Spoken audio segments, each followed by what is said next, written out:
Hello and welcome everyone who's just joining us in the Arts and Humanities room.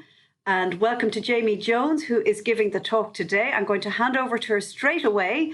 But before I do, I just want to ask everyone to send us any questions that they have using the Q&A or the chat function. We really do want to hear from you. And handing over to you, Jaime Jones. Thanks so much, Emer. It's really a pleasure to be here. I'm really happy to represent the School of Music. My name is Jaime Jones. I am the undergraduate program coordinator in music. I'm also an associate professor in ethnomusicology. And that means that I teach topics like popular music and also African, Indian, and Indonesian musical traditions, maybe not quite what you expected right off the bat. My passion is what you might call the anthropology of music, looking at why it is that music is so fundamental to human existence. And I want to emphasize that again because it's really true. There have never been people without music. It's as basic a human need as food.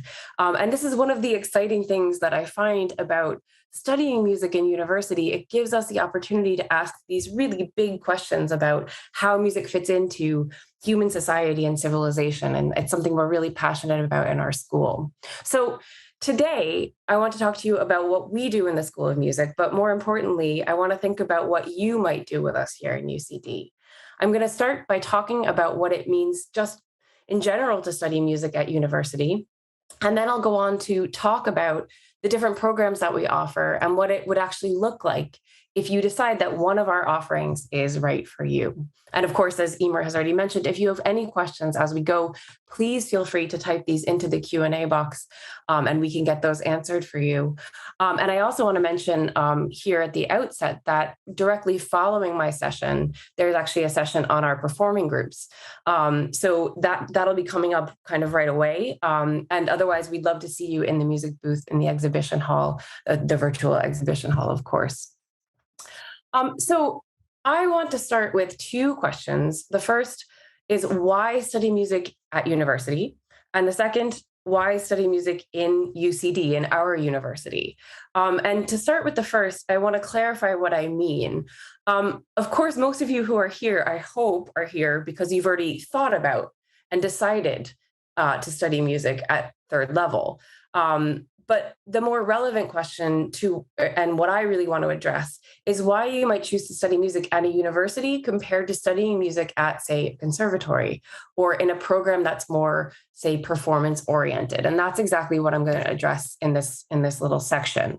So here are a couple of highlights of the university approach to studying music. And I suppose the first one is the real integration of performance with scholarship. So in conservatories like the Royal Irish Academy of Music, the education is almost entirely focused on performance itself and training you to be a kind of professional musician. If you study music in a university, there are, of course, plenty of possibilities for performance. And we do have students who go on to be professional musicians, but we integrate this with a focus on scholarship that we hope broadens your understanding of music on every level.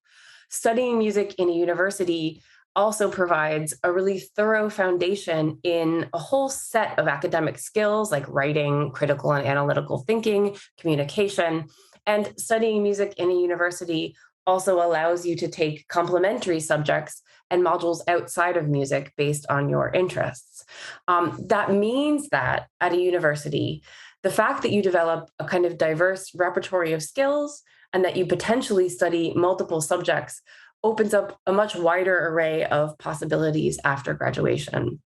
Finally, another highlight of the kind of university setting is actually the setting itself. So a larger university offers more diverse and active communities of students, researchers, and teachers, and access to activities and resources that may not be available in some of the smaller institutions. So it's that kind of more eclectic, diverse, world-opening environment that a big university can offer that is a real benefit in terms of a place to study music.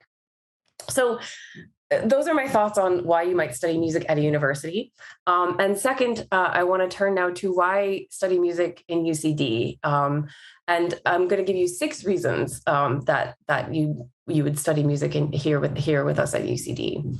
The first is that we really hold dear an idea that scholarship is going to inform performance and vice versa. Our faculty are really interested in how the academic study of music can enhance and understand performance, and how performance actually enables better scholarship.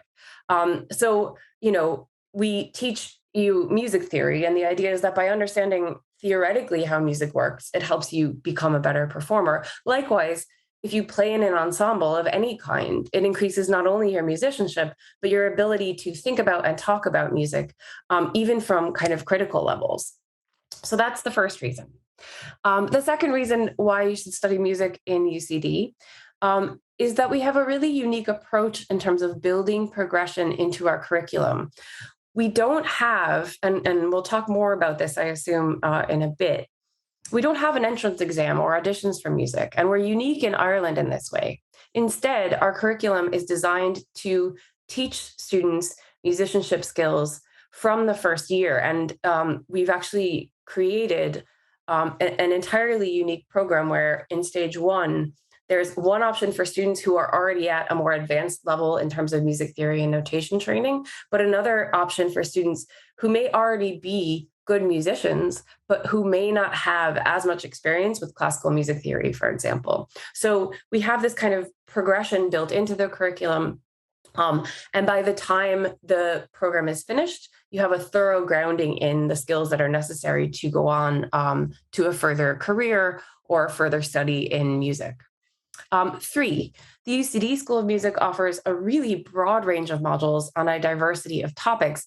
And this is another thing that we're really proud of. So while there is a fundamental interest in Western classical music, ranging from the medieval era up to very contemporary composition and performance, we also teach conducting, orchestration, composition, performance. We have strong programs in Irish music, in world musical traditions, and performance in both of those.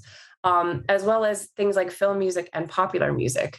So we're quite proud of the sort of integrated approach that presents all of these different kinds of music sort of at the same level. And that's something else that is unique, I think, to our program. The fourth reason why you should study music in UCD is that we encourage students' individual interests through really close contact with our faculty. So UCD is a really large university, and there's huge benefits to that. But our school is relatively small, and that means that there's a lot of really close interaction between students and faculty members with very small classes, especially from second year. We also offer opportunities for individual performance or research projects where you work on those one-on-one with a faculty member based on your interests. The fifth reason why studying music in UCD is unique is that we really ground the study of music in its larger position in the college as a humanities discipline. So we have the largest humanities faculty in Ireland here in our college.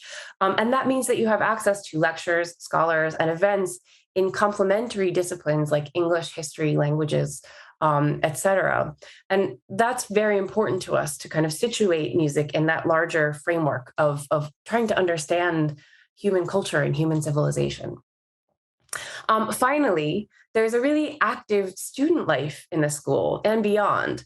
Again, part of this has to do with the relatively small size of our school, but we are a busy place filled with people who really know each other and work with each other. We have unique spaces designed just for our cohort of music students, including a special study area, practice rooms, and performance spaces.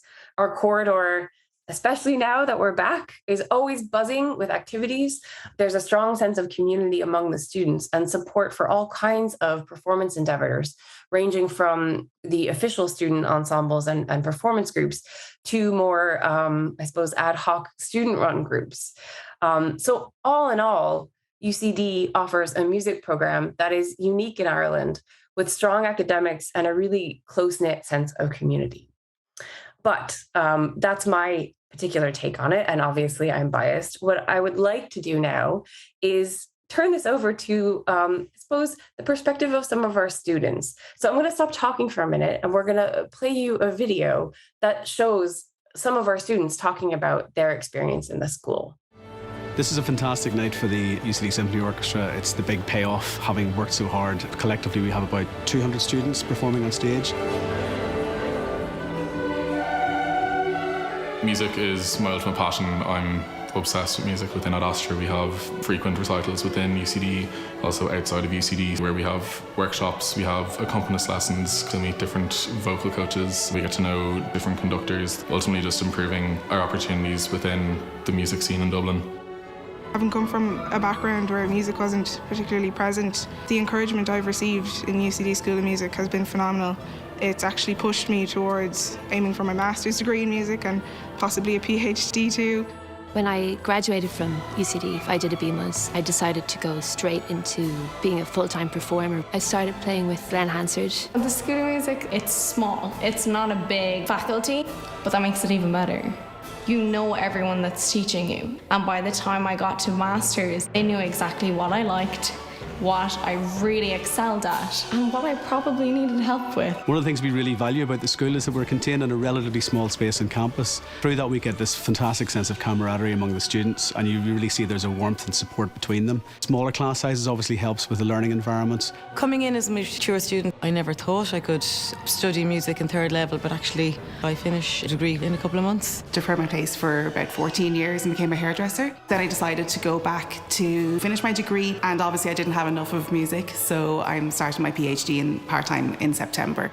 There is a peer mentor program which does help you make friends in your class quite easy, which is great. I was quite afraid that I may not meet any friends, but I actually met many friends. It's so great to be part of the orchestra because I get to hit stuff and it's fun. If it wasn't for the UCD Orchestra, I wouldn't still be playing music today. My dad always said that when you retire out to football and hurling, you can keep playing the music, like it's a skill for life.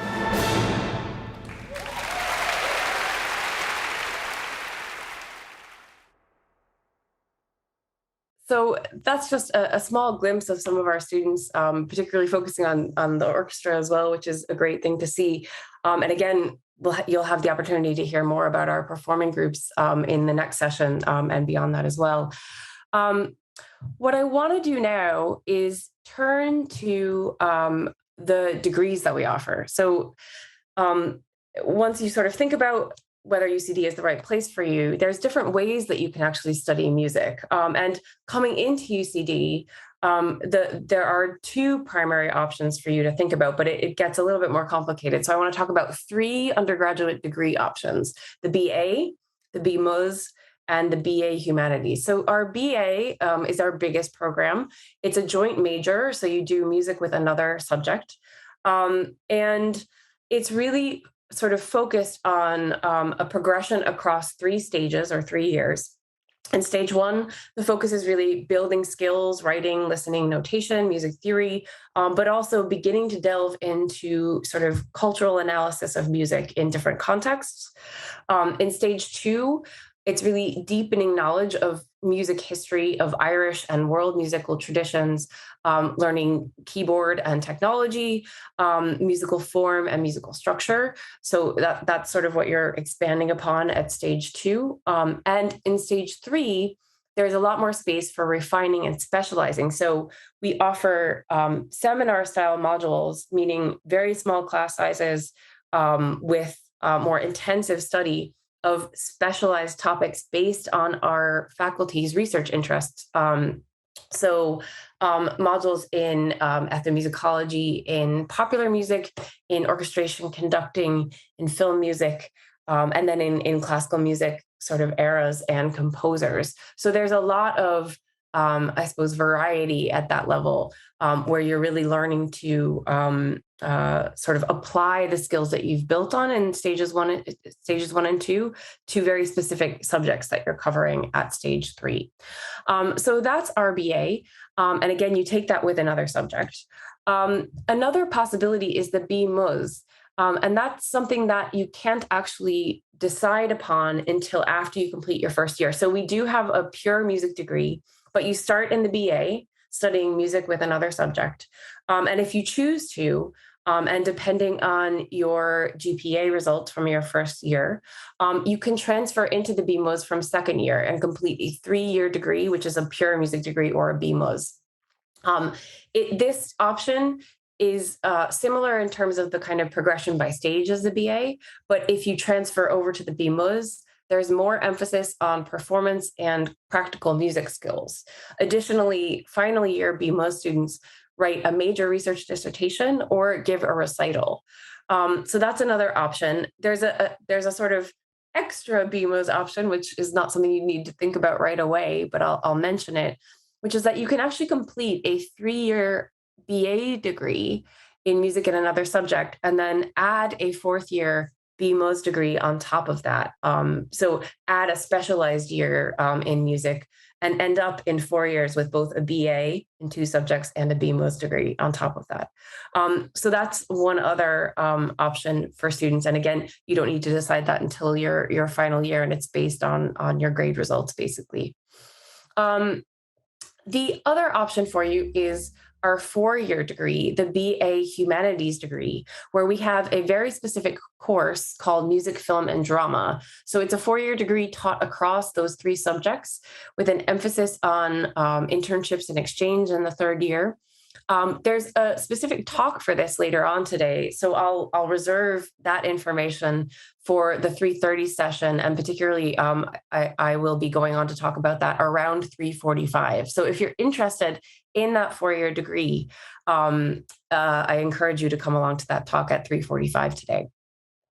So there are details on how to apply for each of these in the prospectus, and you can also, of course, and I welcome you to visit our virtual stand to ask any questions that you might have about entrance routes into music. Finally, and before I turn it over to questions, we often get a lot of questions around performance more generally in UCD. First of all, I'll clarify that we don't teach individual lessons on instruments or voice. What we offer instead is a series of modules that are based on work that you do in ensembles. So, and again, this will be detailed in much more fully in the next session. But just to give you a sense of it, the UCD Performing Groups, as they stand right now, we have the Adaster Chamber Orchestra, the Early Music Ensemble, the UCD Choral Scholars, of course, the UCD Composition Ensemble, UCD Gamelan Orchestra. The gamelan is a pitched percussion Indonesian orchestra that's really amazing. The UCD Philharmonic Choir, the UCD Symphony Orchestra, of course. And we are introducing a new module in Irish traditional performance from next year. So those are all performing groups that you can participate in for credit in UCD. And we also offer scholarship routes through some of these. And again, the next speaker, who is my colleague, Dr. Crilly, will be able to tell you a lot more about that. What I will say is that we really do value performance. It's at the center of a lot of what we do. And we aim to give you as much possible experience in the practicalities of music making as we possibly can. So that's the bulk of my talk done. What I'm going to do is obviously open it up for any questions that you might have. But again, I'll just remind you, if you want to hear more about these performing groups specifically, please stay on for the next session, because again, my colleague, our head of school, Dr. Crilly, will be able to tell you about our groups in a lot more detail then. Thank you very much, Jamie. A lot of questions coming in. I'll start at the top. So James is asking us, what options would a person who plays classical guitar have? So for classical guitar, one option would be the Adaster route, where there are chamber groups that exist. We also offer the Composers Ensemble is something I would highly recommend. It doesn't require any experience with composition, but it invites performers of all different instruments to kind of come together, create an ensemble, and produce music for that ensemble. So there are opportunities for kind of chamber style performance. And of course, we also offer the recital option too. And Aaron is wondering, if you play more than one instrument, will you have to choose and focus on one? No, we would never make you choose.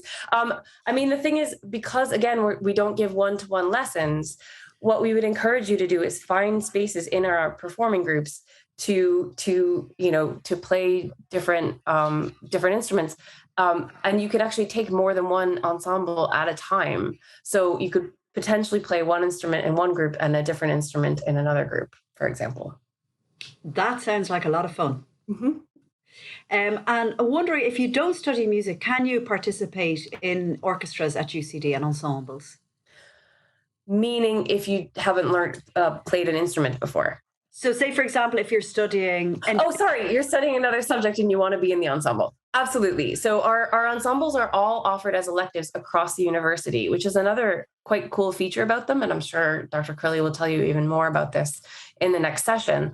But our performing ensembles are open to anyone through an audition process, essentially, particularly the orchestra, the choir, the choral scholars. And so absolutely, you can be in one of our ensembles without being a music student. We have a great question from Oscar. He's wondering, is there much emphasis on songwriting and more specifically on popular songs? We don't teach popular songwriting as a separate course.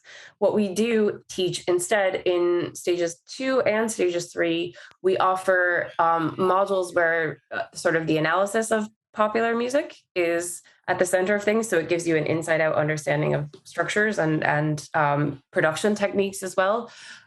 It's not so much a hands-on training as kind of studying the texts themselves. But again, the Composers Ensemble is a space where all kinds of formats, including popular song forms, are looked at, and where you can apply, if you're already writing songs, which is great, where you can apply that skill in the Composers Ensemble. Thank you, Jamie. And Anya is wondering, where do you operate Erasmus programs? We offer Erasmus programs really in a number of countries. We offer them in Germany and France. We have Erasmus in Belgium as well at the moment. And the thing is, it's quite flexible, and we're always opening up new opportunities through Erasmus based on students and their interests. So we actually ask our students, starting quite early on, where they might like to study, and we pursue partnerships based on that. That's great. And if you want to do music either as an elective or a subject, do you do an audition? So as a subject, you do not have to do an audition.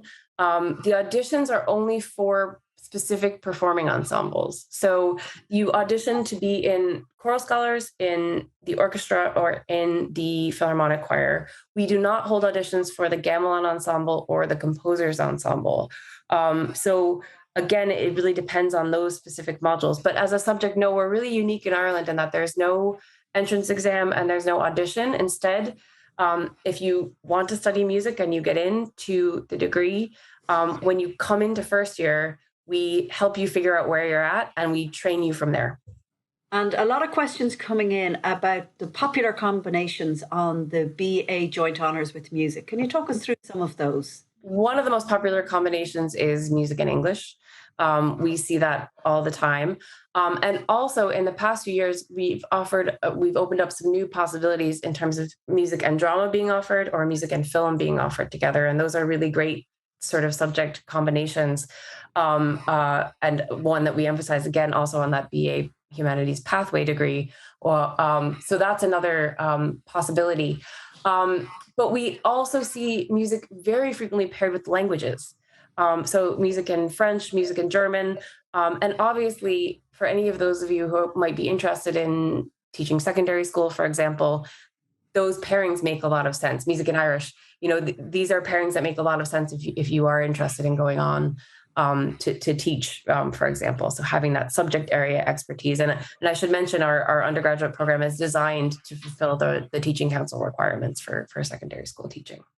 That's great. And does that apply for the BA music, or do you have a BMUS? Nope, BA. It applies for the BA. Okay, that's great. Do you recommend any sort of standard in music in terms of grades? Yeah, I mean, look, it's going to be easier in first year if you come in having done, up to at least grade 5, for example. However, again, we've redesigned our curriculum so that if you don't necessarily have that background, we are there to help you reach the level that you need to before going on to the next stage. And I think something else really worth mentioning is that we really love students who come in who are maybe excellent players, but don't necessarily have that formal training. So if you have that kind of love for music, for performing, for singing, for playing guitar, but don't necessarily read notation yet or something like that, we still really want you to come. We're still really interested in you. The key thing is that kind of passion, obsession, love for music. That's going to stand you a long way as you go through our degree. And Jamie, what about the BA Joint Honours? So I'm doing the BA Joint Honours, Yep. I want to study abroad and go on to do the BMOs. Can I do all of these things? Yes, you can actually. So if you're doing the BA Joint Honours, you can add, obviously, a study abroad year and end up doing a 4-year degree. And on top of that, you can do it would end up being a 5th year BMOs at the very end. Now, you'd be with us for a really long time, but that's absolutely a possibility. But I'd really encourage you, if that's something that you're interested in doing, getting that area expertise, is really thinking about the music, film, and drama degree, for example, the 4-year degree where study abroad is built into it, because it gives you a lot of time and space to really explore the modules that you'd be interested in. That's great. Is the orchestra open to piano players? Yes, the orchestra is absolutely open to piano players. Obviously, not 10 piano players, but yes, keyboard players and piano players have been in the orchestra in the past. What about the differences between studying music and music, film, and drama? If I'm thinking about these two options, Sure. What are the differences? The main difference is with a music degree, either as a BA subject, one of 2 subjects, or as a single subject. It's a package that's designed to deliver this very specific content, sort of in its own little world a little bit.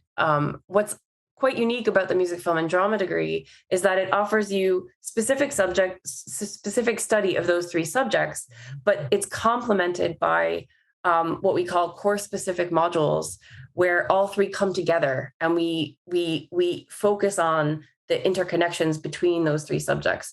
There's also a lot more, not performance, but practical component to music, film, and drama. For example, we teach a production module, through which students actually put together a mini festival and put it on. So there's this kind of experience in making things happen that we try and focus on in the music, film, and drama pathway.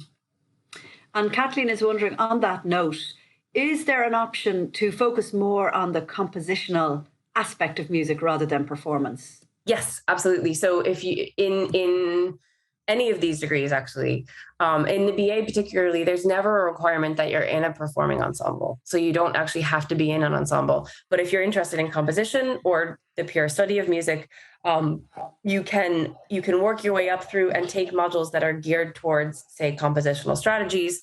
And you can even just take modules that are focused more on the academic study of music rather than on the kind of performance side of music. Great. And are there any modules or electives that introduce students to music recording and, say, production, for example? Are there any modules in that space? It's a really good question. We don't offer any modules in music production specifically. In terms of actually producing music, sort of using the technology to produce music in that particular sense. On the music, film, and drama pathway, again, we do have a production module where we actually talk to professionals working in the field. So you'll see how music production happens. But we don't currently offer a music production module. And the questions are coming. They're not stopping. Hey. We're going to take a short interlude, but I'm wondering, do we bring Ciaran in now and keep going with these questions? Ciaran, how does that sound to you? Yeah, that's great. Sure, I can obviously contribute. I mean, it makes sense for us to overlap.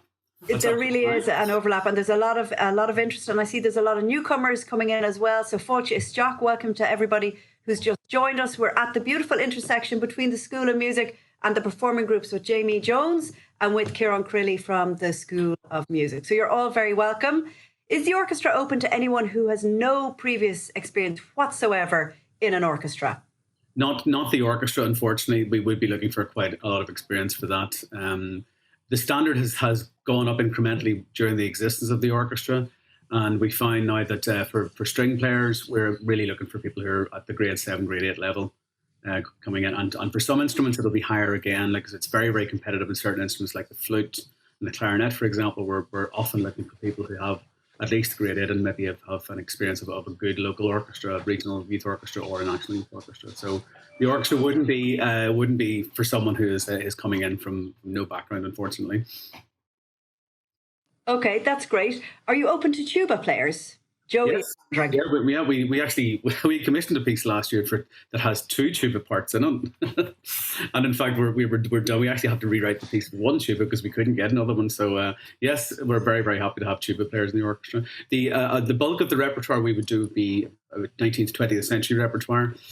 So that would be a largish orchestra of around 80 or 90 players, which would include a full brass section that would be. The low brass would be 3 trombones, and tuba would be typical for that. So absolutely yes.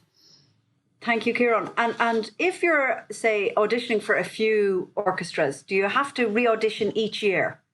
The way we do it is that people are asked to audition in the first instance.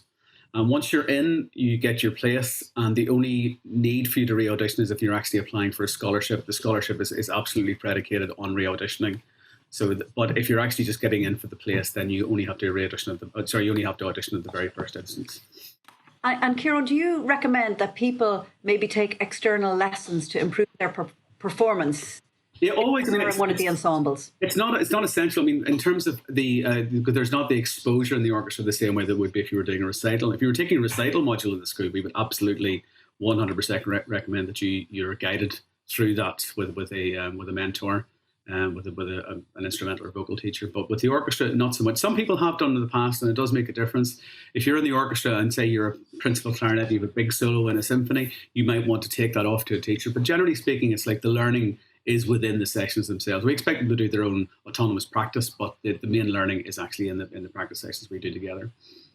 And Aaron's wondering, are there any non-classical or contemporary performance groups at UCD? Well, that's a very interesting question. We were actually due to launch a new one last year, and obviously that was set back by COVID, but we're currently working on a new module that will start in September 22 called Traditional Music Practices. And there are a number of reasons. There is a demand for people to take traditional music within the course itself. There's a very healthy traditional music activity among the student societies with TradSoc, but it's not represented in our program except through academic modules. So the purpose of this is to kind of catch traditional players who maybe don't want to do the recital module, because the recital module is a much more formal approach to performance. So that maybe wouldn't suit someone from a trad background. So that's what this module will be. We're going to kind of co-direct it with someone from the Creative Futures Academy.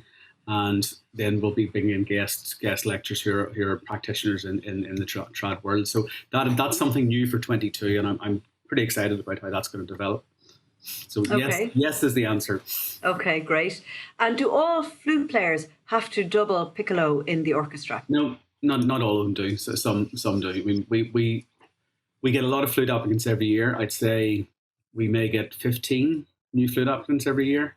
And the most we can probably have in the orchestra at any one time is 5. And of those 5 at in any section, I'd say maybe 1 or 2 are piccolo players. So it doesn't have to be, it's not an obligation. Okay, that's great. Blonid is wondering, are we going to be discussing dance performance?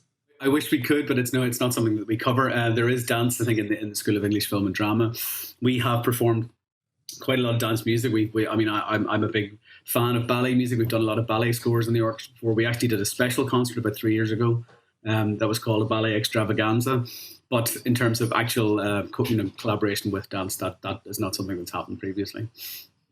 And we've someone wondering about the kind of choirs that are available at UCD. Okay, so we have, this is something that will be covered when I talk more comprehensively about the groups. So we have the more elite choir, which is the choral scholars, which is only 18 players. They're all on scholarships. and they're auditioned. The very, very competitive audition process for those places. And then the other big choir is the Philharmonic Choir, which has been up to, I think the biggest it's ever been is about 145 members. And it obviously was reduced greatly by pandemic restrictions. It went right down to maybe 60 or 70, but we would expect the choir to be somewhere between 100 and 140 members. Everyone's auditioned for it, but really it's just if people can actually basically sing and hold a pitch. In terms of how you learn, with the choral skulls, you'd be expected to come, note ready to rehearsals, but with the choir that you'd be given kind of recordings and helped along, you'd be coached along to get those. So they're the two main vocal ensembles within the school that are modules. I mean, that's the one of the things we need to emphasise very significantly is the fact that all of these ensembles are available for credits. Most of them are available twice a year as a 5-credit module. The only one that isn't is the Adaster Chamber Orchestra, which is only available in the spring, but everything else is available right throughout the year. Okay, that's great. Well, look, we've answered all the questions from the School of Music session. So really the floor is yours now, Ciaran, to take it away. I'll just tell people in the first instance what I would ask you to do is to go to the School of Music website. And it's very, very easy to navigate this. I'm only going to just show you this very, very quickly. If you're in the School of Music site, along the top bar, you'll find a link to ensembles. If you go there, that will take you to a site that lists all our main ensembles here at the bottom. So whichever one you want to find out about most, Adaster Chamber Orchestra, UCD Choral Scholars, UCD Composition Ensemble, UCD Gamelan Orchestra, UCD Philharmonic Choir, UCD Symphony Orchestra. They're the main ones. Then whenever we do the traditional music practices module, there may be another ensemble that emerges from that, but that is more of a kind of a workshop approach than actually an ensemble. So it's very much a work in progress, and we want to see how that evolves and how it can cater to the needs and wants of the people who join it. So that's the main. So I don't need to share that anymore. So that's where you go to our site, go to the ensembles page, and then click on whichever one that you're interested in, and things like to find out what the composition of the ensemble is, and also to see photos of what it kind of looks like in performance. I think it's very important to see what these things are like and hear what they're like. So any experience you can get of their performances would be very helpful. So I'm going to go through the groups in order of their foundation. Now, UCD has always had music performance, and the School of Music itself dates back to 1914. But a lot of the time, the music performances were relatively ad hoc, depending on what personnel was around, but there's students who are very active in participating and organising concerts. But really, since just before the turn of the millennium, we've tried to establish a very strong suite of performing groups. And we now have 6 professionally led ensembles in the school. And so the first one to be founded in its current form is UCD Choral Scholars, which was founded in 1999. So that's an 18-member kind of elite choir, which is subject to a very competitive audition process. And they're very well known for their touring. They've been to the United States a couple of times and throughout Europe. They have a huge online presence, millions of views on YouTube, and they have 3 CD releases as well. So they're kind of almost at the kind of the commercial side of music production. So, and they get to work with a lot of very interesting people collaboratively as well, and including composers as they commission new pieces. Then and also I should say there is a stall in the open day for the choral scholars where you can inquire about that, because it's a very specific information needed about how you can apply, and you need to apply for them earlier than you would for the other ensembles. All the other ensembles you can just get in touch with us as you arrive in UCD as a new student at the end of the summer or the early September. Then the next one is the UCD Symphony Orchestra, which I founded when I was a student in UCD in 2002. I was a PhD student. It has membership of around 80 to 90 players. Again, we tour with the main objective was to tour every second year. And that was what the sequence was until COVID hit. So we've been to the UK, to Germany, to Sweden, to Belgium, and to France. And our next trip was intended to be to Spain, but that didn't happen. But we are actually hoping to go back to France next year, to Toulouse, to a festival. The orchestra has 3 or 4 major performances a year. Our kind of flagship performance is usually in the spring in the National Concert Hall. So that hasn't happened since our last main event in the National Concert Hall was in 2019, although you may play a little clip of the festival we played at the concert hall in February 2020, which is our last public performance before lockdown. So with the National Concert Hall actually facing closure and refurbishment, we're actually looking at some different venues, but because we can get audiences of close to 1,000, and then we actually do look for major venues. Our next major performance that we have planned provisionally is April the 9th in 2022 in St. Patrick's Cathedral. And we're actually featuring the Sanson Organ Symphony in that concert. So the orchestra often works with the choir and to do major works such as Beethoven's Ninth Symphony, the Brahms Requiem. We kind of cover a lot of ground. We kind of operate a bit like a concert orchestra, that we do as well as kind of mainstream classical works. We'd also look at film music and popular music as well. We've collaborated twice with the tribute band, the Bootleg Beatles, for example, in the Bord Gáis Energy Theatre. And so with them and other acts, we've actually performed to close to 2,000 people in concerts. Okay, next is the Philharmonic Choir. Now, there has been a choir in UCD for some time. And the Philharmonic Choir was a new approach to the choir that would be a standalone ensemble that could also collaborate with the orchestra, and that's why it's called Philharmonic Choir. It usually does two or three concerts a year, and one of them every couple of years will be a collaboration with the orchestra, as I said. So they have sung with us in the National Concert Hall, and they will be sharing the concert with us in St. Patrick's next year. And I said the membership of that is typically, well, we're hopefully getting the numbers back to over 100 members. So that's the big one. That's a kind of a lot of people actually from within music do that, where say the orchestra takes a lot of people from right across programs throughout the campus. And then in 2012, we founded the UCD Gamelan Orchestra. It was actually, so Gamelan is an orchestral kind of percussion-based ensemble. It's basically the ancient classical music of Indonesia, and which is about 1,000 years old.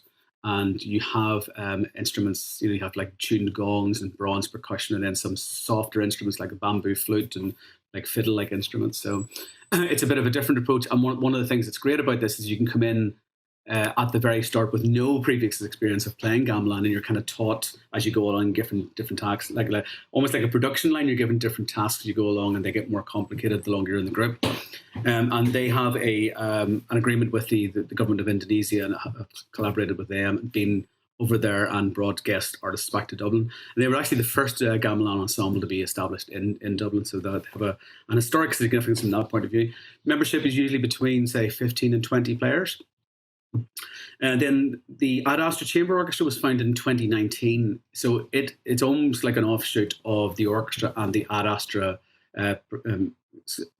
Academy for the Performing Arts. The Adaster Academy is a scholarship program that has three main strands: academic scholars based on their grades, sports scholars, and then performing arts scholars. And the performing arts scholars have drama students and music students. Well, sorry, I should say actors, writers, and musicians rather than music students. And we kind of tried a few experiments within the orchestra of having a standout chamber group as part of some of our concerts. And then we actually we made this an autonomous group. So we now have a chamber orchestra of around sort of 15 players, strings, continuo, that focuses primarily on music of the Baroque and classical early Romantic period. And it's directed by Trace Timoney, who's the former leader of the RT Concert Orchestra and the Symphony Orchestra, and the Irish Film Orchestra, which is an esteemed concert master. So that only operates in the spring semester. So they would begin to operate towards the end of the year, and then they would work towards a main concert sometime in spring, March, April. And then lastly, is that our newest ensemble is the UCD Composition Ensemble, which Jamie had alluded to, which was talking about composition. This is it's been between sort of 10 and 15 players. That the program that the Composition Ensemble does is based on the players they have, but also it gives a forum for people who want to compose, and also people who are interested in kind of music production. So it is a little way in if you want to be a performer or a composer or a music producer. So it's just kind of an introduction to those things. I think when Jamie's talking about music production, it's not something that's really in our program. That's something that would be very specialized to, say, a place like BIM or Pulse College. But so the Composition Ensemble kind of gives you a taster of those things. And that's it. That's the six performing groups. So the Choral Scholars Symphony Orchestra, which I direct, Philharmonic Choir, Gamelan, Adaster Chamber Orchestra, and the Composition Ensemble. And hopefully in 2022, we will be able to launch the Traditional Music Practices module as well. So that's it. Is an audition necessary for the Philharmonic Choir, Ciaran? Yes. they need to hear you. They need to hear something. Sometimes it's not as rigorous as it might be in some choirs, which put you on the spot and give you some sight reading, which can be quite traumatic sometimes. You're given plenty of opportunities to just show that you can actually sing and hold a tune. And I said, you're trained within the module to get actually better at developing your ear. So yes, there is some kind of audition. And in the past couple of years, we've been doing it via video. So you've been asked to submit a video for the audition purpose. The same with the orchestra. We've been doing it by video. And we've had a few questions as well about the type of people who join the orchestra. So obviously there's going to be a lot of music students there. Yeah. What kinds of other students join, say, for example, the UCD Orchestra or the Gamelan Orchestra? Can you give us a flavour of the variety subject areas?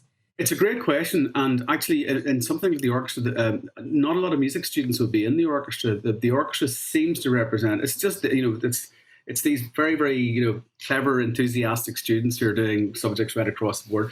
We've always had a big cohort from medicine in the orchestra. I think there's quite a tradition. There's such a strong presence of music in medicine that there's actually several medical orchestras around the world. And there's like student medical orchestras as well. So I would say that you could easily find at any one time in the orchestra around 20 medical students. There could be 10 or 15 engineering students, several science, law, social sciences, whatever. And so music would actually just be often just a small handful of those. So the main thing is it actually represents students from the entire university. With the choir, there would be more music students because they see the choir as more of a kind of training opportunity for your musical literacy and your ear. Gamelan, and again, there'd be more people from music than that. But again, it's completely open. If you have the enthusiasm, as Jamie said earlier, the enthusiasm for music is one of the things that's really going to carry you through. And there is some kind of inherent basic musicality within you. A lot of those groups will work for you. Is there a huge time commitment involved in taking part in the performing ensemble? It depends on what groups. I think commitment is extremely important in music, and I think it's something that you all learn. So with the choral scholars, the time commitment would be quite heavy because they would rehearse at least twice a week, sometimes 3 times a week, and they would have concerts and they would tour and they would go into recording sessions as well, which are very, very intensive. The choir would rehearse once a week and a couple of extra rehearsals coming up to concerts. It'd be the same with the orchestra. We rehearse every Monday. The orchestra would, on average, I'd say, do between 12 and 14 sessions per semester. Each is about 2.5 hours. And I emphasize that once you join the orchestra, it doesn't matter if you're a scholar or you're taking the module, the commitment is really important. You're not just committing to the orchestra, to the music, or to me, you're committing to each other. There's that thing, like, say, if you're in a small section of, say, 4 players, and think, 3 people go, I'm not going to bother coming tonight. That one person is sitting there on their own. So you kind of have, you very, very much have to be, a team player within that. And the other ensembles, roughly speaking, you're talking on average about once per week over the entire semester would be the commitment. So say something like 10 to 12, 13, 14, 10 to 12 rehearsals roughly each semester. So more of the choral scholars and a little bit more than the others for the orchestra. And Ciaran, what kind of musicians play in the Musical Society musicals? Well, a lot of the orchestra would. We're very collaborative with the Musical Society. Because we have modules, so that we have to kind of fulfill that requirement. But we know that the musical life of the university is also built upon student societies, so innovations coming from the students themselves. So if a musical society is doing its musical, and we tend to actually give up our rehearsal for that night so they can use the space, they can borrow our instruments, and they borrow some of our players. And then other players are maybe people who maybe didn't have the time to commit to something like the orchestra, but they were able to kind of drop in and do 3 or 4 weeks of rehearsal for the musical society. So bit of an overlap, but then other students as well. And then one of the beauties of that is there are instruments that maybe don't get into the orchestra as frequently, like things like saxophones and pianos that will get into the musical society. And also it's an opportunity for students to conduct because the students themselves conduct those musicals. So I think it's brilliant. It's very, very active as well. And generally speaking, when do auditions take place? So looking at the 2022-23 academic year. What they tend to do is have a call early in the year. So I think around sort of May, June. And then if they don't have the numbers, they would open up again sort of August into September. With all the other ensembles, you don't apply until you're in UCD. You wait until you've got your place and then you fill out the forms or you email someone. So again, all of this information will be available through the page of the website. I mean, I'll speak for the orchestra because I run the orchestra. We would accept applications right up until pretty much the end of week 1 in a normal semester, because we haven't had one of those for a while. So because we have to give time for people to get in and take the module as well. So you would send an application to the ensemble or an email late August, early September, and then the auditions would happen in the first and second week of the autumn. Okay, Ciaran, that's great. We have answered all the questions that have come through, and it has been very busy with questions. Great to see. Is there anything else you'd like to add, Ciaran, as a closing thought? The ensembles are there to kind of fulfill part of the requirement of the degree. So if you're taking the BMUS degree, you have to take an ensemble. If you're taking the BA, you don't have to, but it's there as an elective. But we're very, very keen to see people come into these groups from right across the board. And that's one of the things that gives it a great strength, the fact it's so socially rewarding for everyone as well.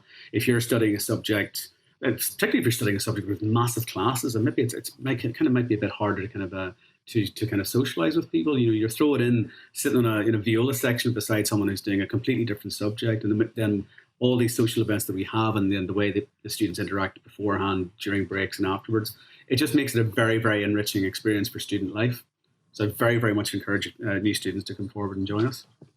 And Ciaran, we're going to close out with that segment that you emailed to me this morning. Can you contextualise that piece, please? Yes. So this is it's significant because it's our last public performance in February 2020. We closed the 25th festival of youth orchestras run by the Irish Association of Youth Orchestras. It's their big flagship event of the year.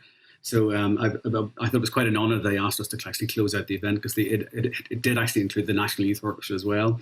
So we performed as part of that. We had recently given a performance of Tchaikovsky Six Symphony. So we chose 2 movements from the Tchaikovskys. We were allowed around sort of 20-25 minutes to perform on stage. So that's what that is. So it's our very last performance before lockdown.